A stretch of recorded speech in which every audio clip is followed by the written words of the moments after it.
14 mesi di indagini serrate dei carabinieri hanno permesso di individuare 8 persone, 4 arrestate e 4 denunciate, coinvolte in almeno 2 episodi criminosi avvenuti nel Vicentino.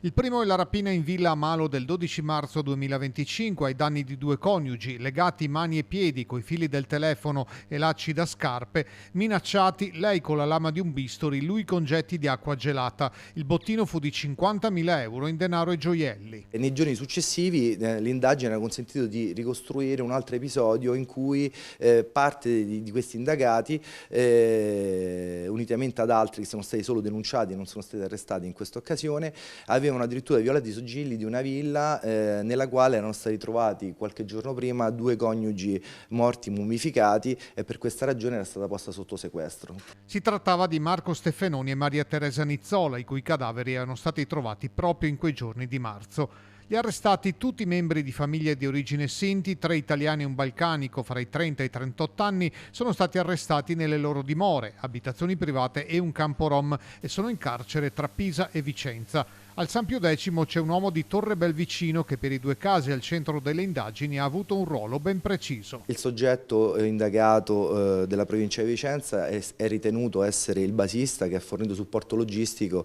e quindi anche un supporto nell'individuazione delle vittime che poi sono state effettivamente rapinate in maniera particolarmente violenta e aggressiva.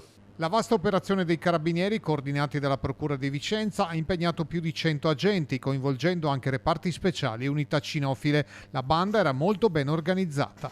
In questo caso abbiamo accertato che da fuori provincia arrivano con alcune macchine veloci, poi hanno rubato delle targhe, sostituiscono la targa per cercare di non essere visti né presi, e poi vanno via.